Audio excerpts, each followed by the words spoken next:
나누실 하나님의 말씀은 욥기 42장 7절부터 11절까지의 말씀입니다.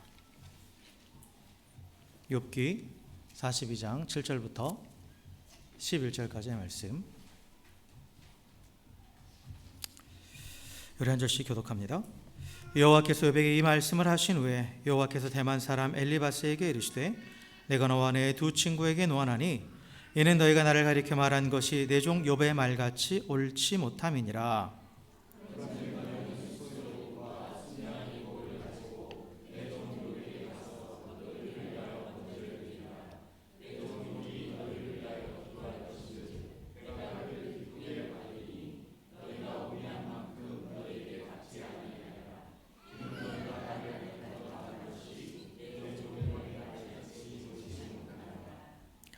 이에 대만 사람 엘리바스와 수아 사람 빌닷과 나아마 사람 소발이 가서 여호와께서 자기들에게 명령하신 대로 행하니라.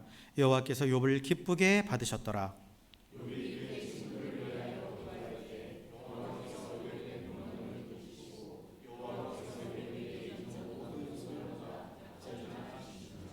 함께 읽습니다.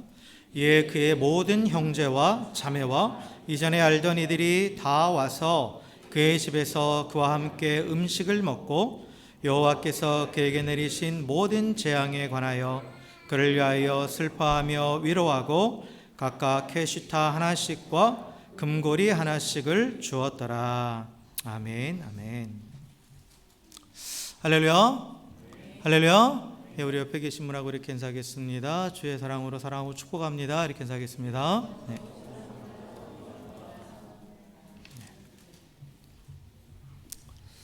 우리가 계속해서 욥기 말씀을 나누고 있습니다.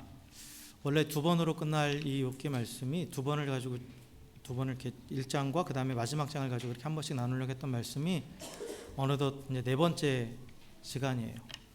그래서 이제 오늘까지 하고 이제 다른 본문을 하려고 하는데, 오늘까지 하면 욥기를 통해서 하나님께서 가르쳐 주시는 믿음이 무엇인지, 그리고 그 믿음의 결과가 무엇인지에 대해서 우리가 좀 더 깊이 알게 될 것 같습니다.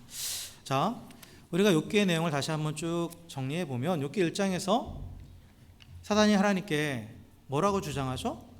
사단이 이 땅을 통치하는 방식, 사람들에게 뇌물을 주고 협박함으로써 자기를 따르게 만든다. 사단은 그렇게 한단 말이에요. 그런데 하나님도 똑같다.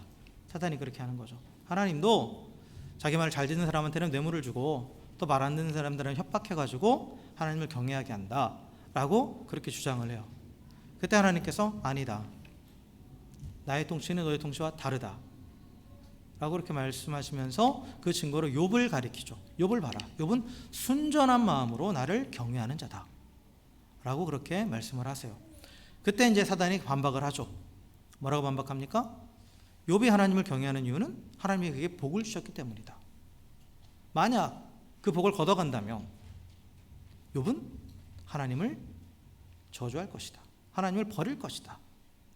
다시 말하면 하나님도 욥에게 뭔가를 뇌물을 줬기 때문에 욥이 하나님을 경외하는 거다. 그러니까 자신의 통치와 하나님의 통치가 다를 바가 없다. 욥을 보면 그러니까 욥에게 한번 테스트해보자 라고 그렇게 도발을 하죠, 사단이. 이때 하나님께서 그러면 한번 해봐라 하고 사단의 도전을 받아들이십니다. 그런 배경에는 하나님께서 욥을 향한 신뢰가 있었다라는 거죠. 하나님을 중심을 보시는 하나님이시기 때문에 욥이 하나님을 경외하는 것이 단순히 그가 하나님으로부터 복을 받았기 때문이 아니라는 것을 잘 아세요. 그렇기 때문에 그 사단이 그렇게 옆에 와서 주장을 해도 하나님은 나의 통치는 너의 통치와는 다르다라는 그 증거로서 욥을 이렇게 제시하시는 거예요. 그래서 하나님께서 욥을 보호하시던 그 손길을 잠깐 거두시죠. 그때부터 욥에게 엄청난 고난들이 밀려오기 시작합니다. 그 엄청난 고난 앞에서 모든 것이 다 날아가 버렸죠. 쌓아왔던 모든, 가지고 있는 모든 재물들 한순간에 날아가 버리고, 또한 그 자녀들도 한순간에 다 죽어버리고, 그리고 그 아내조차도 하나님을 저주하고 죽어버리라고, 그 자신의 몸에는 정말 엄청난 그 종기들이 나서 박박 긁으면서 온몸에 피가 철철 흐르는 그런 아주 비참한 상황, 인간이 처할 수 있는 아주 최악의 상황에 처해 있음에도 불구하고 욥은 하나님을 부인하지 않죠. 나에게 왜 이런 고난을 줬냐고 하나님을 저주하고 하나님을 떠나지 않죠. 오히려 주신 분도 하나님이시니까 걷어가시는 것도 당연하다 라고 그렇게 고백을 해요. 고백을 합니다. 그런데 그 욥의 소식을 들은 친구들이 찾아왔죠. 욥의 소식을 들은 친구들이 이제 4명이 찾아옵니다. 멀리서부터 찾아왔어요. 그런데 그들이 욥의 상황을 보니까 너무나 어처구니가 없는 거예요. 너무나 이제 비참하니까 할 말을 잃어서 일주일 동안 욥의 옆에서 아무 말도 하지 않고 같이 있었죠. 그런데 그 일주일의 시간이 흐른 후에 이제 욥이 자신의 신세에 대해서 한탄하기 시작합니다. 그리고 그 욥이 한탄하는 내용의 핵심은 뭐냐면 내가 왜 이 고난을 받는지 모르겠다. 하나님이 고난을 허락하시는 건 알겠는데 그런데 왜 이런 고난이 내게 임했는지 그 하나님의 뜻이 무엇인지 모르겠다. 왜 하나님이 내게 말씀 안 해주시는 걸까 하면서 이제 막 불평을 하기 시작합니다. 그러니까 이제 그 욥의 불평을 들은 친구들이 뭐라고 해요? 3명의 친구들이 네가 이렇게 고난당하는 것은 너의 죄 때문이다. 너의 죄 때문이다. 하나님은 의로우신 분이다. 그래서 하나님은 사람이 행하는 모든 대로 갚아주시는 분이다. 그러니까 네가 이렇게 고난을 당하고 괴로운 가운데 있는 것은 너의 행위에 대한 그러한 심판이기 때문에 너는 반드시 뭔가 죄를 지었다라고 단언을 하죠. 그러면서 계속 처음에 말씀드렸지만 이들의 생각은 뭐예요? 하나님을 인간적인 그런 도덕률에 가두고 그리고 그 인과응보의 법칙, 권선징악의 법칙 안에 하나님을 가둬버렸다고 그랬죠. 그래서 그걸로 하나님을 판단하고 또한 욥조차도 욥을 그렇게 판단을 하는 거죠. 그래서 그들의 주장이 맞기 위해서는 하나님이 의로우시든지 하나님이 의로우시다라는 그들의 그 전제가 맞으려면 욥이 죄인이어야 맞는 거죠. 그래서 집요하게 욥의 죄를 추궁하죠. 그러면서 구체적인 그 죄목들이 이제 하나하나 더 나와요. 막 그러다가 이제 점점 원색적인 비난으로 바뀌기 시작합니다. 그런데 욥은 그 친구들의 그 정죄에 대해서 당당하죠. 왜냐하면 자신은 그런 죄를 짓지 않았으니까. 그래서 나는 저런 죄를 짓지 않았다라고. 그러면서 자신의 의로움을 계속해서 내세우기 시작하죠. 그러다 보니까 이게 논쟁이 길어질수록 문제가 생기는 거예요. 말이 길어질수록 문제가 생긴다고 그랬어요. 자신의 의로움을 강조하다 보니까 나는 의로운데 왜 하나님은 나를 이렇게 내버려 두시는 거지? 하면서 하나님을 향해서 원망하기 시작하고 불평하기 시작하면서 하나님보다 내가 의롭다라는 데까지 나아가 버리는 욥이 지금 그렇게까지 간 거예요. 그러다가 조금만 더 내버려 뒀으면 어떻게 됐을 거라고요? 아마 욥이 하나님을 부인했을 수도 있었을 것이다 라고 그렇게 말씀드렸죠. 그런데 하나님께서 이때 엘리후라는 사람을 통해서 욥의 입을 딱 막으시죠. 욥의 입을 막으세요. 나머지 세 친구는 더 이상 말을 못하죠. 욥이 자신들이 내세우는 것에 대해서 다 반박했으니까. 그러니까 그들도 침묵하고 그 다음에 욥도 잠깐 소강 상태에 들어갔을 때 그때 엘리후를 통해서 하나님께서 선포하게 하세요. 그리고 엘리후는 그 나머지 세 친구와는 다른 관점에서 욥에게 분명하게 얘기합니다. 네가 하나님을 아느냐? 네가 하나님을 아느냐? 왜 네가 하나님보다 의롭다고 주장하느냐? 그 부분에 대해서 얘기하면서 하나님은 지난 시간에 얘기했죠. 하나님은 사람보다 크시다. 하나님과 사람의 차원은 다르다. 우리는 그의 피조물이고 하나님은 창조주이기 때문에 감히 우리는 그분과 견줄 수 없다라는 거예요. 그러면서 욥의 가장 큰 의문이 뭐냐면 하나님이 왜 이 고난 가운데 내게 응답해 주시지 않느냐 라는 거였는데 거기에 대해서 또한 엘리후가 얘기하죠. 하나님이 인간이 하나님께 말했는데 그 하나님이 응답해 주지 않는다고 해서 사람이 하나님께 불평할 수 없다. 그 근거는 뭐냐? 하나님은 계속 말씀하신다. 하나님 말씀을 안 하시는 게 아니다. 그런데 하나님은 사람보다 크기 때문에 하나님이 아무리 말씀하셔도 인간의 제한된 인식으로는 이해력으로는 그 말씀을 듣지 못하고 깨닫지 못한다. 또한 인간은 자기 생각에 빠져 있을 경우 그 하나님이 말씀을 하셔도 그 말씀에 귀를 기울이지 않는다 라고 분명하게 선포하죠. 그러면서 이 엘리후와 다른 친구들의 차이점은 뭐냐면 욥과 다른 친구들의 논쟁은 욥의 행실, 욥 그 자체, 그 사람과 그 상황에 초점을 뒀다면 엘리후는 뭐에 초점을 두게 하냐면 하나님께 초점을 두게 하는 거예요. 하나님을 바라보게 하는 거죠. 하나님이 어떤 분이신지 다시 한번 생각하게 하는 거예요. 그러니까 이 엘리후의 지적에 대해서 욥이 잠잠하죠. 반박하지 않아요. 그래서 침묵하죠. 욥이 침묵했다라는 건 뭐예요? 하나님을 바라보기 시작했다라는 거예요. 다시. 자기 자신과 친구들과 상황을 바라봤던 욥이 엘리후의 한마디를 듣고 다시 하나님께 시선을 들어서 하나님을 바라보기 시작했고 그 순간 회복의 역사가 일어나기 시작합니다. 그리고 욥이 그렇게 하나님을 바라봤을 때 또한 하나님께서 욥에게 나타나시죠. 하나님은 처음부터 욥과 함께하고 계셨어요. 욥이 고통당하는 그 순간, 욥이 친구들과 논쟁하는 그 순간에도 하나님을 함께하고 계셨어요. 그러나 욥이 발견하지 못한 거예요, 그 하나님을. 왜요? 자신과 자신의 상황, 그 친구들에게만 초점을 두고 있었기 때문에. 그런데 엘리후의 말을 통해서 그 시선이 하나님께로 향했을 때 함께 하시는 그 주님의 음성을 듣게 된 거죠. 그때서야 비로소. 그래서 하나님께서 욥에게 또한 네가 나를 아느냐 그렇게 말씀하시죠. 네가 창조주를 아느냐 하면서 하나님의 창조에 대해서 쭉 말씀하시고 그 창조주 하나님에 대해서 선포해 주십니다. 그러니까 욥이 그 하나님 앞에 어떻게 반응합니까? 내가 하나님을 알지 못합니다. 그리고 알지도 못하면서 아는 채 있습니다. 그리고 알지도 못하는 말을 여지껏 해왔습니다. 라고 그렇게 인정하죠. 그리고 나서 그가 또 뭐라고 말하냐면 이제 내가 하나님에 대해서 말했는데 이제는 내가 하나님께 말하겠습니다. 하나님께 묻겠습니다. 다시 초점을 하나님께로 하고 하나님이 말씀해 주실 때까지 응답해 주실 때까지 하나님에 대해서 말하면서 추측하거나 다른 얘기 하지 않고 그냥 하나님의 응답을 기다리겠고 하나님께만 말하겠습니다. 주님, 무지한 나에게 하나님의 뜻을 알려주옵소서 라고 그렇게 간구합니다. 하나님을 향한 믿음이 회복되어 가는 거죠. 회복된 거예요. 그가 다시 그 영혼이 솟아있게 된 겁니다. 그리고 나서 이제 오늘 말씀이 이제 이어지는 거예요. 그래서 오늘 말씀이 이어지는데 그런데 하나님은 믿음이 회복된 그 욥을 향해서 가장 먼저 하게 하신 게 뭐예요? 가장 먼저 하게 하신 게 이 친구들을 위해서 제사하라는 거예요. 그러니까 욥이 믿음이 회복되고 하나님께 돌아갔을 때 하나님께서 욥에게 말씀하신 게 아니라 오늘 본문에 보니까 욥의 나머지 세 친구 있죠. 그 세 친구 엘리바스와 또 그 나머지 두 친구에게 빌닷과 소발에게 하나님께서 말씀하시는 거예요. 너희들은 나에 대해서 우매하게 말했기 때문에 우매하게 말했다라는 것은 하나님을 모독했다라는 거예요.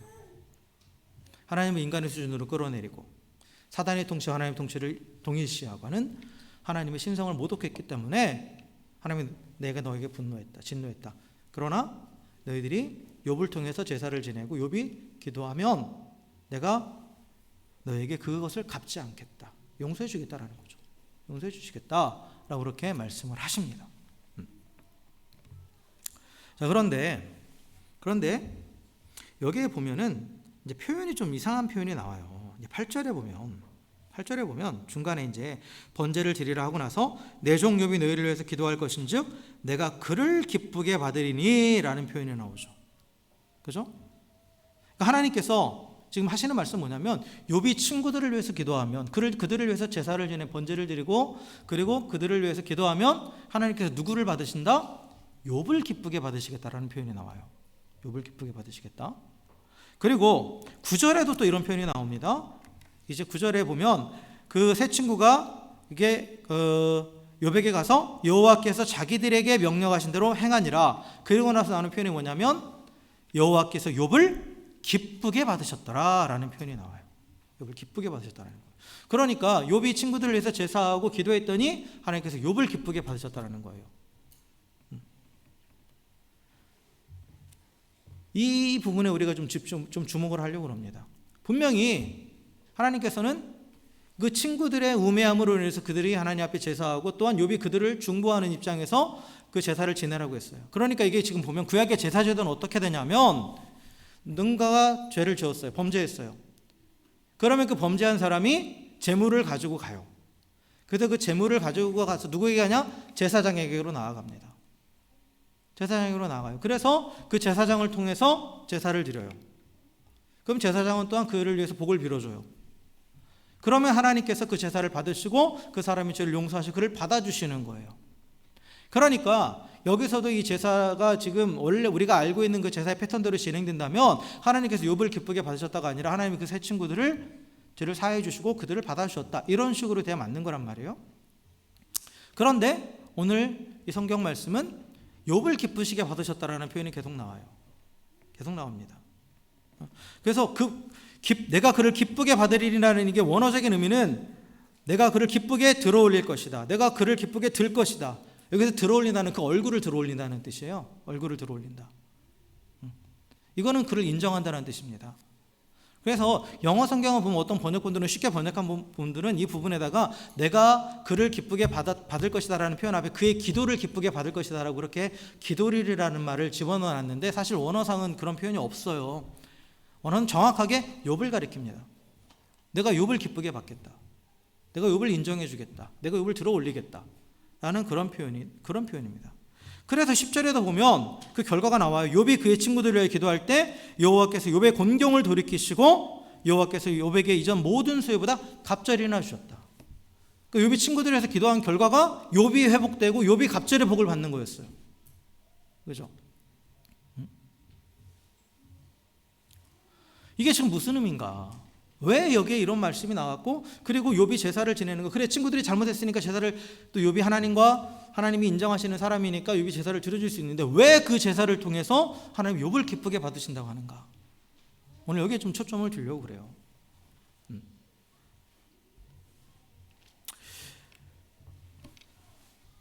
그 시편에 보면 이와 비슷한 내용이 있습니다. 이와 비슷한 내용이 있어요.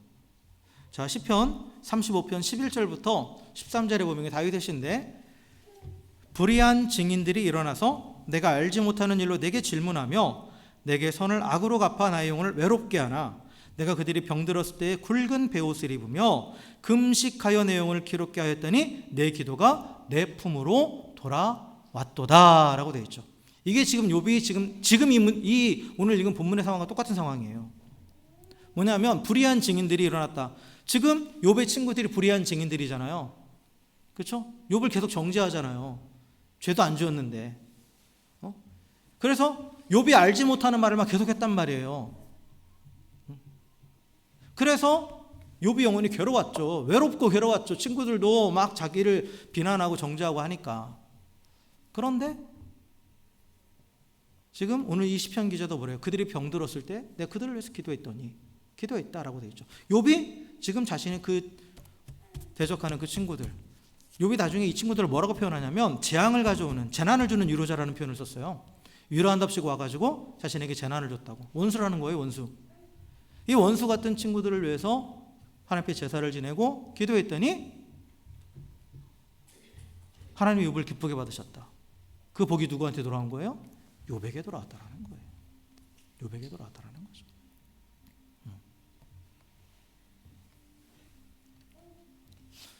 그래서 이 말씀을 통해서 우리가 오늘 알 수 있는 건 뭐냐면, 하나님과의 관계 회복을 비롯한 완전한 회복은 언제 일어나느냐?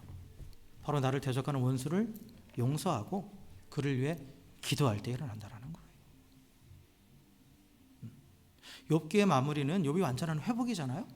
그렇죠? 그리고 그 회복은 이전으로 돌아가는 게 아니에요. 하나님께서 우리 가운데 말씀하시는 회복은 내 이전 상태로 돌아가는 게 아닙니다. 욥기의 마지막을 보면 욥이 갑절의 복을 받잖아요. 이전과는 차원이 다른 복을 받는다라는 거예요.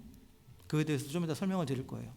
하나님이 우리를 회복시킬 때는 나의 이전으로 돌리는 게 아니에요. 우리를 에덴으로 돌아가게 하는 게 아니에요. 하나님의 회복은 새하늘과 새 땅으로 들어가게 하는 거예요. 에덴과는 비교할 수 없는. 그러한 완전한 회복은 언제 일어나느냐? 원수를 사랑할 때 일어난다는 거예요. 나를 곤란한 가운데 처하게 하고 나를 힘들게 하고 나를 괴로운 가운데 빠지게 했던 그들을 용서하고 그들을 위해서 기도할 때, 그때 하나님의 완전한 회복의 역사가 일어난다라는 거죠. 지금 그것을 우리에게 보여주고 있는 거예요. 그래서 뭔가 지금 말이 안 되는 것 같이 지금 이 얘기가 지금 전개가 된단 말이에요. 이 욥기 마지막에 보면.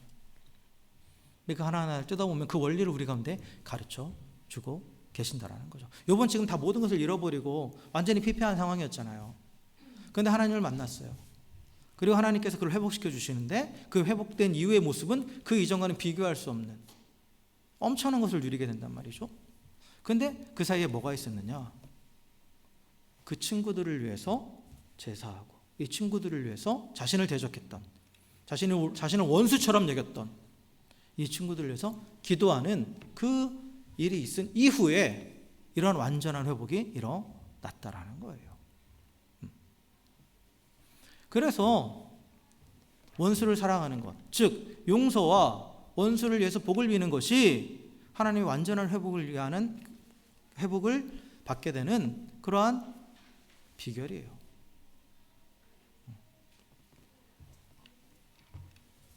그래서 하나님께서 우리에게 용서하라고 말씀하시는 거예요. 원수는 내가 갚을 테니까 너희는 용서하라 라고.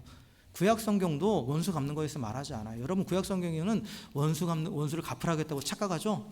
눈에는 눈, 이에는 이. 그런데 자세히 다 들여다보세요. 율법을 잘 들여다보세요. 원수 갚기를 하지 말라고 나와요. 다.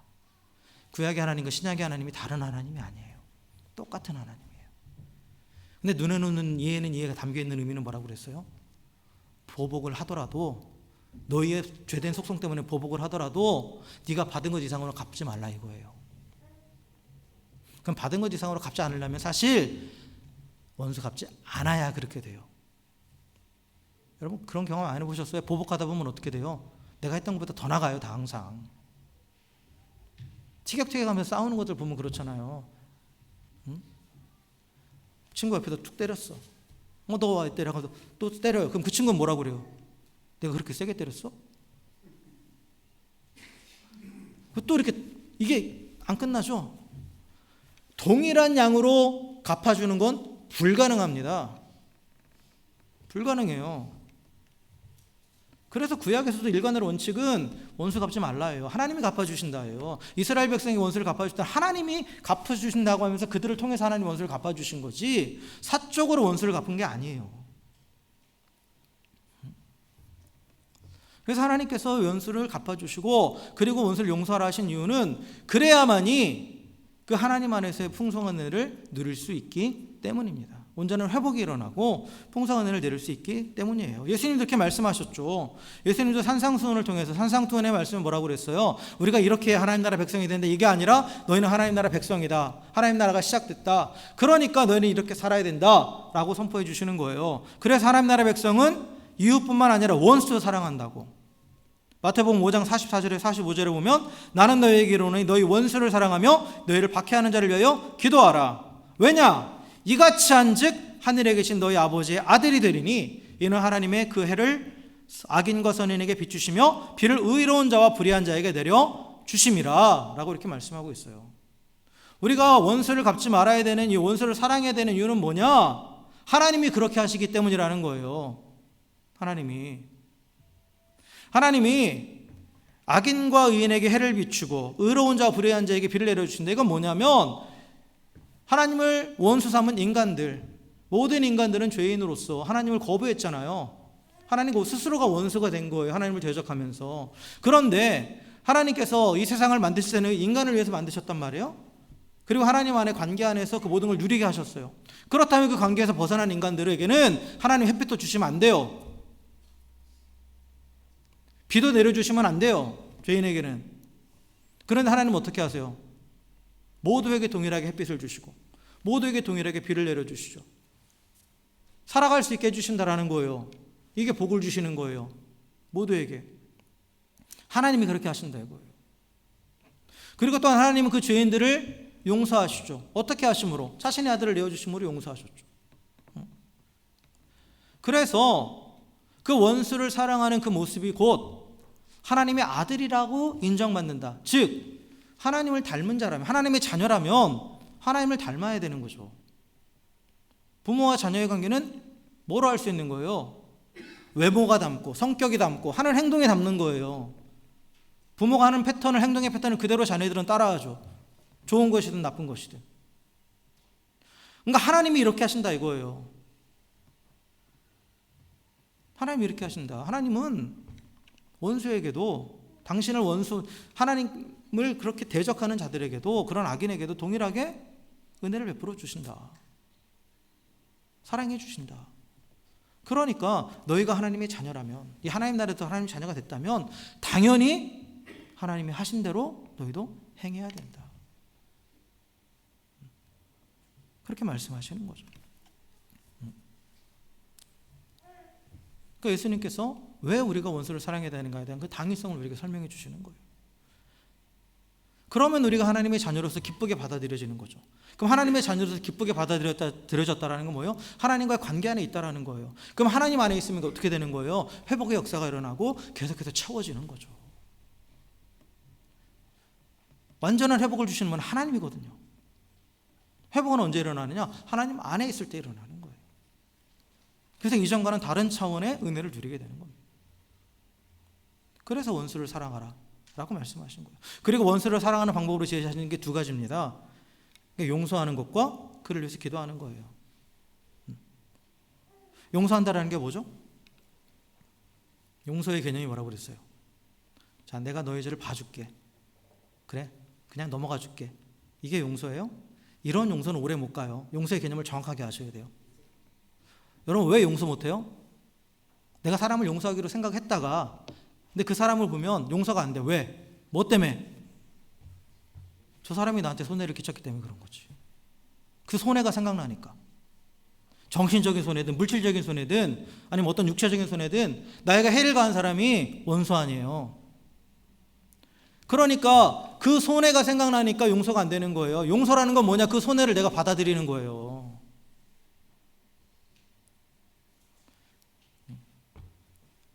그러니까 이렇게 말하는 건 용서가 아니에요. 네가 나한테 뭐 이렇게 해주면 용서해 줄게. 이건 용서 아니에요.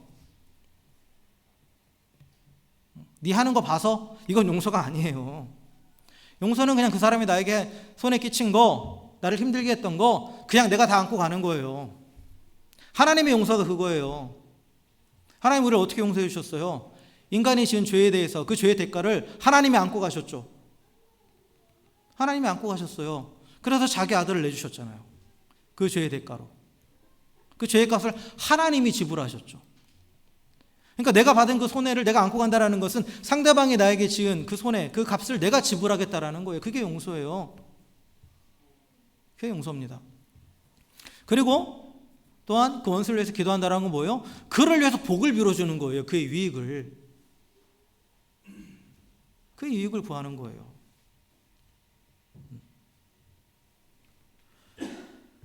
그래서 이 용서와 이 기도가 쌍입니다. 그래서 용서는 어떻게 보면 내가 이 사람이 나에게 끼친 손해를 안고 간다는 어떤 좀 소극적인 의미라면, 물론 이것도 엄청난 거죠. 근데 좀 더 적극적으로 그 사람의 유익을 위해서, 그의 복을 위해서 빌어주는 게 기도예요. 하나님께 맡기면서. 이게 원수를 사랑하는 거예요. 근데 왜 우리가 그렇게 해야 되느냐? 하나님이 그렇게 하시니까. 하나님이 그렇게 하시니까. 그럼으로써 하나님과 우리는 완전히 하나 되는 거예요. 그리고 하나님과 하나 될 때 그 안에서 회복이 일어나고 그 안에서 하나님이 주시는 풍성함을 누리게 되는 겁니다. 그리고 또한 왜 우리가 그 용서를 하느냐? 왜 그를 위해서 복을 빌어주느냐? 내가 먼저 그러한 용서를 받았고 내가 먼저 그러한 하나님의 복을 받았기 때문에 그런 거예요. 내가 하나님과 원수 되었을 때에 하나님께서 그 아들을 보내셔서 나의 모든 죄를 용서해 주셨죠. 죄값을 대신 지불해 주심으로. 그리고 또한 우리를 그의 자녀로 받아주셨어. 또 하늘의 복을, 또 영원한 복을 약속해 주셨죠. 누리게 하시고 약속해 주셨다라는 거예요. 우리가 그래서 그 하나님의 용서로 인해서 하나님께 받아들여진 자들이기 때문에 그걸 먼저 경험한 자는 마땅히 그렇게 해야 된다는 거죠. 여러분, 우리가 원수를 용서하지 못하고 사랑하지 못하는 이유는 그 원수의 행위가 너무 커서가 아니에요. 분명히 아셔야 돼요. 내가 하나님께 용서받았다라는, 내가 하나님께 내가 죄인 되었을 때 하나님께 받아들여졌다라는 그 구원의 은혜를 잊어버렸기 때문이에요. 그 사람 잘못이 아니에요. 환경 탓이 아니에요. 1만 달란트 빚진 자의 비유 기억나시죠? 왕에게 1만 달란트 빚진 자가 왕에게 사정했더니 왕이 그를 불쌍히 여겨서 모든 빚을 탕감해 줬죠. 그런데 그 사람이 나가서 어떻게 해요? 자신에게 100데나리온 빚진 자, 그러니까 쉽게 말해서 나에게 한 100불 빚진 자에게 약 10억 달러, 20억 달러, 100억 달러를 빚을 탕감받은 사람이 나한테 100달러 빚진 자한테 가갖고 돈 내놔라 하고 멱살잡고 흔들면서 감옥에 가둬버린 거예요. 이 일이 왜 일어났을까요? 성경은 1만 달란트 빚진 자가 빚 탕감받아서 돌아가는 길에 그 사람 만난 것처럼 되는데 사실 그건 아니에요. 1만 달란트 빚진 자가 탕감받고 나서 시간이 지났어요. 자신이 받은 그 은혜를 잊어버린 거예요. 그러니까 100대 내는 빚진 자를 자꾸 멱살 잡고 흔들면서 돈 내놓으라고. 그러니까 똑같이 이 사람도 빌었어요. 제발 나에게 나를 좀 자비를 베풀어 달라고. 근데 이 사람은 감옥에 가둬버렸죠. 자기가 이전에 있었던 일을 다 까먹은 거, 잊어버린 거예요. 구원의 은혜를 잊어버린 거예요. 그래서 원수를 사랑하지 못하는 이유를 여기서 찾으셔야 돼요. 내가 내게 베푸신, 하나님께서 내게 베푸신 그 놀라운 사랑을 잊어버렸기 때문이다. 내가 용서받았고 내가 하나님께 복받은 자임을, 아무런 자격이 없는데, 원수였는데 하나님께서 그렇게 일방적으로 베풀으셨다는 사실을 잊어버렸기 때문에 용서가 안 되고, 그것을 잊어버렸기 때문에 그를 위해서 기도가 나오지 않는 겁니다. 물론 감정적으로까지 좋아질 수는 없어요, 원수가. 그러나 우리가 용서하고 그를 위해서 기도할 수는 있습니다. 그게 안 되는 게 아니에요.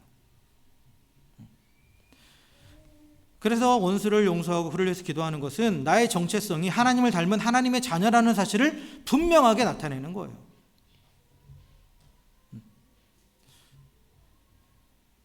그래서 예수님이 십자가에 달려서 죽으실 때 백부장이 예수님을 보면서 이는 실로 하나님의 아들입니다라고 아들이었다라고 고백하죠.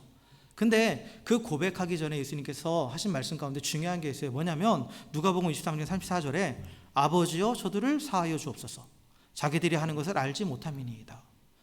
자신을 십자가에 못 박는 자들을 향해서 그들을 위해서 기도하고 그들을 용서하면서 그들을 위해서 하나님께 기도했죠. 그 모습을 보고, 물론 여러 가지 다른 모습도 있지만 그 모습을 보고 이 사람이 하나님의 아들이구나 라고 그 하나님을 알지 못하는 그 로마 병정까지도 고백하게 됐다라는 거예요. 그래서 이 원수를 용서하고 그를 위해서 기도하는 자가 하나님을 닮은 자녀이고 하나님께 속한 자이고 하나님께서 기쁘게 받으시는 자예요. 그리고 하나님께 기쁘게 받으신다라는 건 하나님 안에 있다라는 거죠.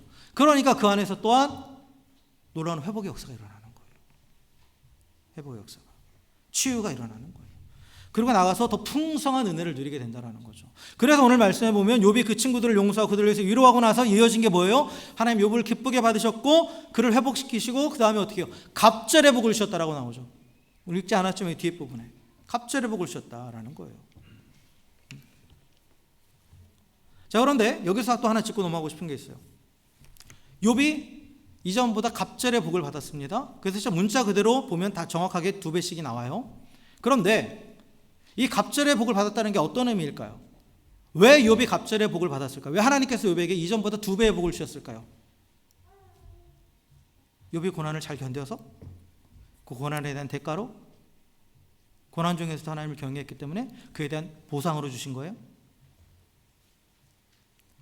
그에 대한 보상으로 하나님께서 갑절의 복을 주셨다고 말하는 그 순간 우리는 하나님의 통치와 사단의 통치를 동일시하게 되는 거예요.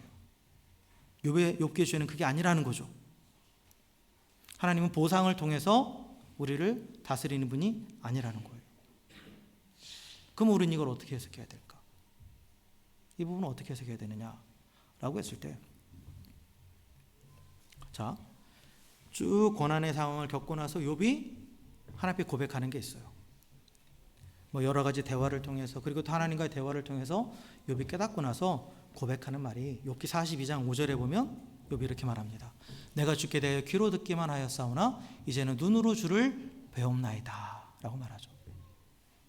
그리고 이러한 고백을 하고 자신을 대적했던 친구들을 용서하고 그들을 위해서 복을 빌고 그 결과 완전한 회복과 함께 갑절의 복을 받은 거예요.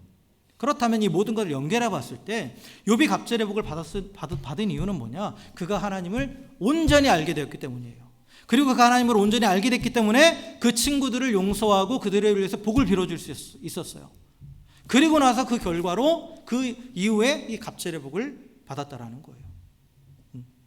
그래서 이전에 알았던 하나님과 차원이 다른 하나님을 알게 됐다라는 거예요. 이전에는 귀로 들어서 알았다라는 거죠, 욥이. 하나님에 대해서 직접적인 하나님과의 관계 안에서 어떤 이런 더 깊이 알아가는 그런 과정 없이 그냥 귀로 들어서 알았다라는 거예요. 귀로 들어서. 그러니까 부분적으로 아는 거죠, 하나님에 대해서. 그래서 욥기 1장에 보면 욥이 하나님을 경외하긴 하지만 그가 부분적으로 알았다는 것을 또 나타내주는 하나의 어떠한 그 기록이 있어요. 그게 뭐냐면 욥기 1장 4절부터 5절에 보면 이게 이 내용이 있어요. 근데 시간이 없으니까 다 읽지는 않는데, 욥이 자기 자녀들이 잔치를 했을 때 하나님께 혹시라도 죄를 지었을까 봐 그들을 위해서 제사를 지내는 장면이 나와요. 이건 뭐냐면 욥이 하나님을 경외하고 하지만 그 안에 막연한 하나님을 향한 두려움이 있었다라는 거예요. 자기 자식들이 혹시라도 죄를 지면 하나님께 벌 받을까 봐. 그러니까 부분적인 지식이에요. 부분적인 지식입니다. 그런데 욥이 이 모든 일련의 과정을 거치면서 자신이 잘나서 하나님께서 자신에게 복을 주시는 것도 아니고 여전히 부족하고 죄인이고 또 자기 친구들도 그렇게 하나님에 대해서 잘 못하고 하지만 하나님은 벌 주시기를 원하는 분이 아니라 오히려 사해 주시기를 원하시는 분이라는 걸 또 깨닫죠. 원수도 끝까지 사랑하시는 하나님을 깨닫죠. 하나님을 아는 지식이 달라진 거예요. 직접적으로 경험함을 통해서. 그러니까 그 믿음의 차원이 달라진 거예요. 그리고 믿음의 차원이 달라지니까 그가 누리는 복이 달라지는 거예요. 이전과는 다른 차원의 믿음을 갖게 되니까 이전에 누렸던 것과는 더 다른, 더 풍성한 은혜를 누리게 됐다라는 거예요. 문자적으로 2배만이 아니에요, 이거는.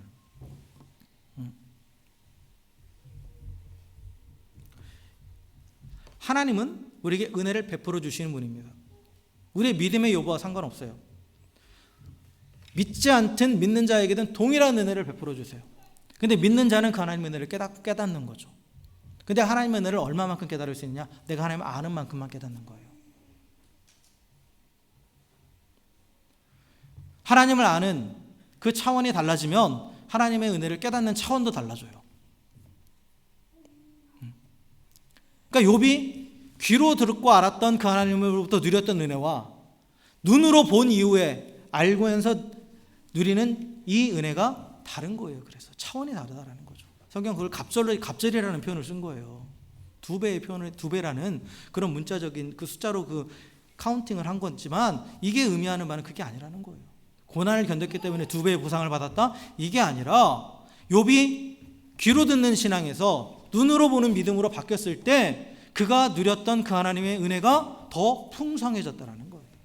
그래서 하나님의 은혜는 여러분 우리가 구한다고 받는 게 아니고 하나님은 이미 베풀어 놓으셨어요. 은혜라는 것은 우리가 구하든 구하지 않든 하나님 일방적으로 베푸시는 거예요. 이스라엘 백성과 언약을 맺으실 때도 그들이 듣든 안 듣든 하나님은 일방적으로 은혜를 베풀어 주시고 계속해서 그 은혜 안에 거하도록 말씀을 주셨지만 그들이 그 밖을 나갔을 때도 동일하게 은혜를 베풀어 주셨어요. 그래서 저는 그런 말을 해요. 하나님께 은혜 달라고 기도하지 말고 은혜를 깨닫게 해달라고 기도하라고요. 새로운 은혜를 주시기를 구하지 말고 이미 베풀어 주신 은혜를 깨닫게 해달라고. 우리는 못 깨달아요. 하나님 은혜를 베푸시지 않은 게 아니에요. 내가 깨닫지 못하고 있는 거예요. 왜 깨닫지 못하느냐? 귀로만 듣고 알고 있기 때문에. 그래서 내 생각 안에서 또 하나님을 가둬놓고 있기 때문에. 그러니까 그 하나님의 은혜가 풍성함을 대해서도 모르는 거예요. 그래서 이 욥의 6개의 결론은 이거예요. 욥이 하나님을 경험해서 차원이 다른 믿음을 소유하게 됐고, 그리고 이전보다 더 성장하고 성숙한 믿음을 갖게 된 거죠. 그리고 그 믿음이 더 성장하고 성숙하니까 그가 누리던 은혜도 갑절이 된 거예요. 갑절이.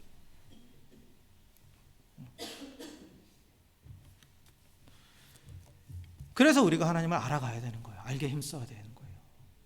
그래서 하나님을 알게 힘쓰기 위해서 어떻게 하라고요? 하나님께 말하라고요. 욥이 하나님께 말했을 때, 계속해서 하나님께 말했을 때 하나님께서 그에게 나타나셔서 또 하나님을 더 알게 하시고, 그럼으로써 그의 믿음이 폭이 넓어지고 더 깊어지면서 또 그 은혜가 더 풍성해졌던 것처럼 우리가 그 하나님을 알게 힘쓸 때 그 하나님을 지식적으로 아는 걸로 끝나는 게 아니라 경험에서 알아가게 되고, 그리고 경험에서 알아가는 만큼 그 하나님 은혜의 풍성함을 더 누리게 되는 겁니다.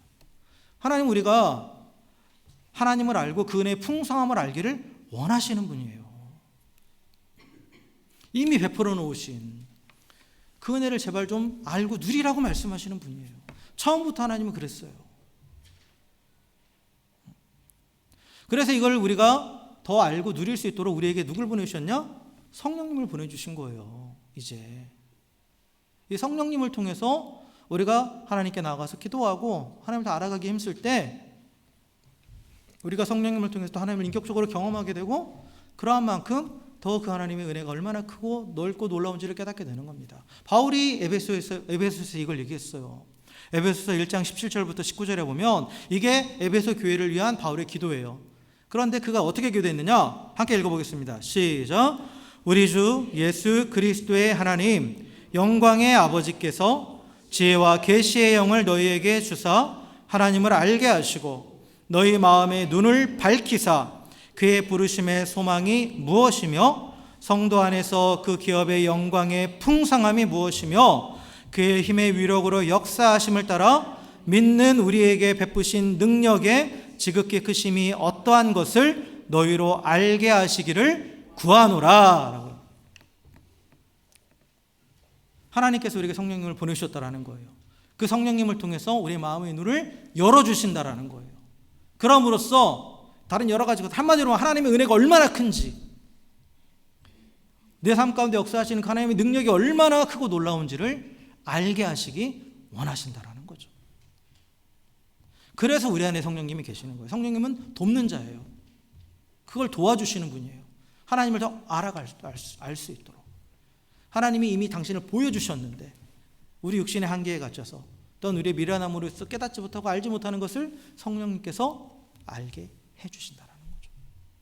보여주신다라는 거예요. 사랑하는 성도 여러분, 하나님의 은혜를 더 풍성히 누리기 원하십니까? 그렇다면 하나님을 알기를 힘쓰십시오. 그리고 하나님을 알기 위해 성령님을 의지해서 하나님께 말씀하십시오. 계속해서 나아가서 하나님께 말하십시오. 그때 성령께서 우리의 마음의 눈을 밝히 열어주셔서 하나님을 보게 하십니다.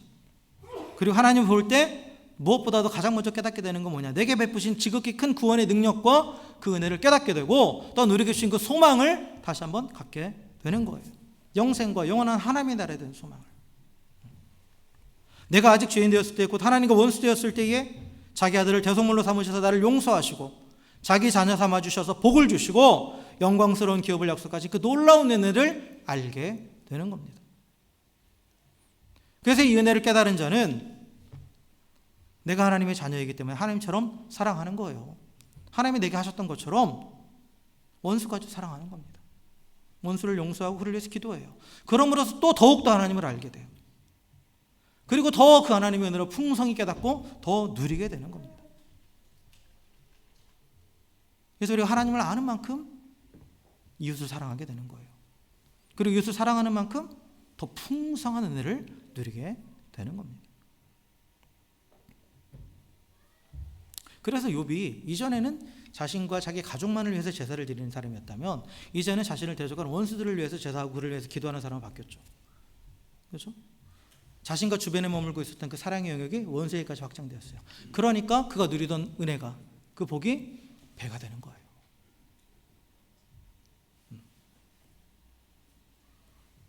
갑절의 복은 이런 의미입니다. 내가 하나님을 아는 만큼, 그리고 그 은혜를, 그 하나님의 사랑을 깨달은 만큼 그 하나님의 은혜가 더욱더 누려지는 겁니다. 그거는 2배가 될 수도 있고 3배가 될 수도 있고 4배도 될 수 있고 무한대로 확장되는 거예요. 왜요? 하나님의 사랑은 무한하니까. 자, 말씀을 정리하겠습니다. 하나님은 욥에게 그 친구들을 위해서, 그 친구들을 용서하고 그를 위해서 복을 빌어주려고 함으로써 또한 욥이 그것에 순종했을 때 욥은 완전한 회복을 경험했습니다. 그리고 나서 더욱 풍성한 은혜를 누렸습니다. 그래서 우리가 완전한 회복과 또한 하나님의 풍성한 은혜를 누리기 위해서는 원수를 사랑해야 되는 거예요. 원수를 갚으려 하는 것이 아니라 용서하고 또한 저주하지 말고 그를 위해서 하나님께 기도할 때 우리는 하나님과 하나가 되는 겁니다. 그래서 그 하나님의 은혜로 회복되고 또한 더 풍성한 하나님의 사랑 안에서 더 풍성한 이전과는 다른 차원의 은혜를 누리게 되는 겁니다. 그리고 그렇게 하나님을 알아가는 것, 하나님을 알아가는 것이 그 하나님의 사랑을 더 많이 알게 하는 것이고 그 은혜를 더 누리게 하는 것일 텐데, 그래서 우리는 더욱더 하나님을 알게 힘써야 됩니다. 하나님께서는 이를 위해서 우리 가운데 성령을 보내주셨어요. 성령님은 우리가 하나님을 알 수 있도록 도와주십니다. 우리가 그 성령을 의지해서 하나님께 나아가기만 하면 먼저는 하나님이 내게 베푸신 그 놀라운 은혜와 사랑의 구원의 은혜와 그 사랑을 다시 한번 알게 해주시고, 그리고 또한 그 하나님이 주신 사랑으로 이웃을 사랑할 수 있도록 도와주시고, 또 그러면서 또 하나님이 베푸신 사랑이 또 얼마나 큰지 깨닫게 하시고, 그래서 더 풍성한 은혜를 누리게 하십니다. 사랑하는 성도 여러분, 오늘 요백에 임했던 이 갑절의 복이 우리의 모든 성도들의 삶 가운데 임하기를 주의 이름으로 축원합니다. 우리를 위해서 하나님을 알게 더욱더 힘쓰십시오. 성령을 의지해서 기도하십시오. 그리고 성령께서 말씀하신 대로 순종해서 원수를 사랑하십시오. 그럴 때 그 하나님과 온전히 하나됨을 경험하게 될 것이고, 그 안에서 회복의 역사를 맛보고, 무엇보다도 또 우리의 믿음이 성장하고 성숙해 가면서 이전과는 다른 차원의 은혜를 깨닫고 누리게 될 줄 믿습니다. 그렇게 하나님의 은혜를 또한 풍성하게 누리면서 그 하나님의 은혜를 이 땅 가운데 흘려보내고, 그러함으로 또 하나님의 영광을 드러내며 살아갈 수 있는 우리 모두가 되기를 또 주의 이름으로 간절히 축원합니다. 함께 기도하겠습니다.